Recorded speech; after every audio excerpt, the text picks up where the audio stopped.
Just as strings come with standard operations in Python, so do lists and tuples. And I want to show you examples of standard operations in lists that are really valuable to have. The first one is I could add something to the end of the list, and that's going to be nice as I want to accumulate results. So let me show you a little example here. I'm going to type in a definition for L as the list, so a squared brace of 2, 1, and 3. And just to make sure it's right, I'm going to print out what L is, and there it is. If I want to add something to the end of the list, I can do that with append. And there's a dot there that I'm going to come back to in a second, but I could append 5 to the end of the list. Doesn't print anything, but it's done something for me. And what's it done? It's actually added 5 to the end of L. So there's now the structure of it. And the key issue here is it has mutated it. It has actually changed L itself. So anything that was depending on L being 3 elements long is now in trouble because it's now 4 elements long. Now, what about that funky little dot? We've seen an example of this earlier. We're going to see more of it later on. This dot is taking advantage of something inside of Python. Everything in Python, or almost everything in Python, is an object. And lists are an example of a Python object, a collection of things put together. Objects have data inside of them, but they also have methods and functions. And we get to that by using that dot. So given an object name, for example, here it was L, the dot says get out some method, or if you want to think of it, some function associated with that kind of object, and then call it with open paren, followed by close paren. And that's literally what's happening here is this dot is saying, look at L, what is it? It's a list, so get the append method or function associated with lists and apply it. We'll come back to that later on, but that's what's happening when we use the append there. Key point here is append can add something to a list. Good thing to have. We can also concatenate, as we did with tuples or strings. So if I've got one list L1 and I've got another list L2, then I can add the two together. So let me, in fact, do the same thing here. I've got L1, let's call it again the list 2, 1, 3. I'm going to create L2. It's also going to be a list 4, 5, 6.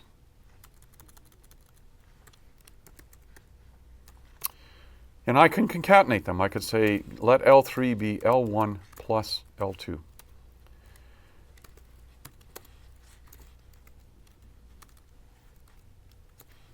And when I do that, I can look at L3, and it's now the list of 6 things together. Notice, by the way, that in this case, L1 has not changed, nor has L2. L3 is a new list that has been formed by concatenating together copies of L1 and L2. If I wanted to extend a list, I can do that with an explicit call. An extend basically does what you say. It says take a list and add to the end of it. And so I can do L1 and extend it, for example, with 0 and 6. And now if I look at L1, it's changed. It mutated, and that's the point. So concatenation does not mutate. Extension does, and it makes sense. Extension says you should take something and add to it, as opposed to you should take something and do something interesting with it, which is what concatenation does. I can also remove things from lists. I can delete an element at a specific point, and I use that with just the general command del for delete. And I basically can do it by saying remove something from a particular place. And I do it, in fact, by giving it a specific element. All right? And so let me take an example here. Here is L1. And if I do del of L1, and let's pick, I don't know, the third element here. Now I look at L1. Oh, good. That element has disappeared. I can also remove the element from the end of a list. Something that's very handy when I'm trying to walk down a list. And I do that with the pop method. It comes from an old expression of popping something off of a stack. And it returns that actual element as well as changing the list itself. I can remove a specific element by using remove. And what it will do is look for that actual element in the list and remove it. If that element occurs multiple times, it's only going to remove the first occurrence. And if you try and remove something not in the list, it's going to give an error. So for example, if I set up L to be this list, 2136370. If I call L with remove of 2, it will mutate the list, change the list, taking that element out, as you can see. If I say remove 3, it will take the first instance of 3 out, but it leaves a second one around, as you can see right there. If I delete a specific spot in the list, I already did that, it takes out the next one in that list at the first index, which is right there. And if I pop, it removes the last one and returns it, again mutating the list. So operations that I have on lists. These are going to become handy as we start thinking about doing things with lists. I can go back and forth between lists and strings. If I've got a string and I want to convert it into a list, I can literally call the procedure or function list on that string. And it returns a list with every character in the string now separated out as a separate element of the list. So let me show you a simple example. I'm going to set list to be the string ABC. Not very interesting, but it'll work. And if I now say, give me the list of S, it nicely gives me back a list with each character as a separate string inside of that list. I might want to do some processing on these strings or on these lists as well. And so one of the things I can do is I can use the split method to split a string on a particular character. If I call it just with a standard call on split, it will do it on a particular character. I can also split it on spaces if I give it no parameter. And so I've got an example down here. I've set up a string S. I can turn it into a list. There it is. I could also split the string and turn it into a list. And that I've done by saying I want to split it at this character. And notice what it's done. It has literally broken it up into 2 parts. There's the first part.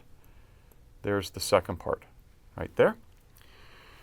I can also do conversions of lists back into strings. So if I create a list such as this one here, I can join them together using this call. There's the join operation. There's the dot. And I'm giving it an empty string. And it's basically saying, given that this is a string, use the join operation on that string to merge everything together, and it will return out just the string with the pieces stuck together. If I want to, I can do a join, but have the join insert a character between each of the things. And in this case, I give it an underbar, I use the dot, I ask it to join, and it returns the string with it A, underbar, B, underbar, C. So I can go back and forth between lists and strings. Again, something that's going to be really handy in a little while. There are a couple of other list operations of value. I've already said, while I talk about a list as being an ordered sequence, it doesn't mean the elements inside of it are ordered, but I can do that. I could actually sort a list. And I have 2 ways of doing the sorting.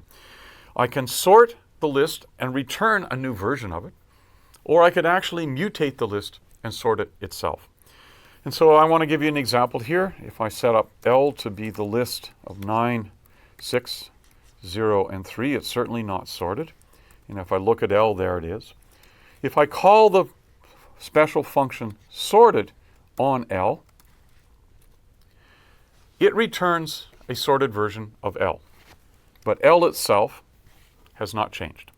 That's handy if I want to keep L around, but I want a sorted version of it. On the other hand, if I really don't care about what I do with L afterwards, but I want the sorted version, I can call L dot sort. Again, it's a method with coming off after that dot to tell me to do this. I do an open close to say invoke the function. And now if I look at L, it is in fact sorted. Similarly, I could reverse a list by calling reverse as a method, using the dot to say use the reverse associated with lists, and it will change L itself and create something in reverse order. Handy things to have. Things are going to let us start manipulating larger data structures as we move forward with thinking about how to do computation on bigger collections of pieces. We can now bring all of these pieces together because we've got loops, functions, range, and lists. And how do I want to bring them together? We've already talked about range. We said it was a special procedure. And we said it returns something that behaves essentially like a tuple. Or if you want to think about it like a list, but really more like a tuple. It doesn't generate all of the elements at once, however. Rather, it generates the first element and provides a method that says when you want the next one, I'll give it to you. That's nice if I don't want to have to generate a huge range before I start doing some computation. But I can think of ranges now as acting like a tuple. So range of 5 really behaves like the tuples 0 through 4. Or if you want to think of it that way, like the list 0 through 4. Range of 2, 6 is going to behave as if it was that collection of those integers, as a tuple or as a list. And as a consequence, when we use range in a for loop, what that loop variable is doing is just iterating over that range as if it were a list. We could write it directly, but it's going to be a nice, convenient shortcut to have, because we're going to be able to do things much more efficiently without generating the entire range before we start working on it.